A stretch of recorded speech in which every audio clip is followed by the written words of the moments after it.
MR వ్యవహారంలో CBI enforcement directorate నమోదు చేసిన కేసులోని నిందితులు దాఖలు చేసిన డిశ్చార్జ్ పిటిషన్లను కొట్టివేస్తూ సీబీఐ ప్రత్యేక కోర్టు మంగళవారం ఉత్తర్వులు జారీ చేసింది. ప్రధాన నిందితుడు బీపీ ఆచార్యపై చేసిన అభియోగాల నుంచి మినహాయించింది. అయితే అవినీతి నిరోధక చట్టం కింద విచారణను ఎదుర్కోవాల్సిందేనని పేర్కొంది. ఈ కేసులో అభియోగాల నమోదు ప్రక్రియ నిమిత్తం తదుపరి విచారణను జూన్ 18కి వాయిదా వేస్తూ సీబీఐ కోర్టు ఉత్తర్వులు జారీ చేసింది.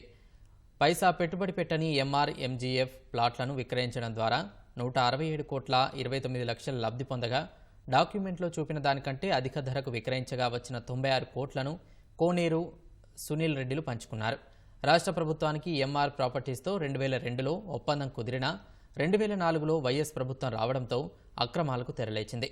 వైఎస్తో ఎంఆర్ చైర్మన్ కోనేరు రాజేంద్ర ప్రసాద్, కేవీపీ రామచంద్రరావులతో జరిగిన సమావేశంలో కన్వెన్షన్ సెంటర్, హోటల్ నిర్మాణంలో ఏపీఐఐసీ వాటా 49 నుంచి 26% తగ్గిస్తూ వైఎస్ సర్కార్ నిర్ణయం తీసుకుంది. ఈ ప్రత్యేక ప్రాజెక్టులో నామినీ డైరెక్టర్గా ఉన్న కోనేరు ఏపీఐఐసీకి సమాచారం ఇవ్వకుండా ఎంఆర్ ఎంజీఎఫ్తో అభివృద్ధి ఒప్పందం కుదుర్చుకోవడంలో కీలక పాత్ర పోషించారు. ప్రత్యేక ప్రాజెక్టులకు ఎంఆర్ ఎంజీఎఫ్కు మధ్య కుదిరిన ఒప్పందం కారణంగా ఏపీఐఐసీ వాటా పడిపోయి నష్టపోయింది.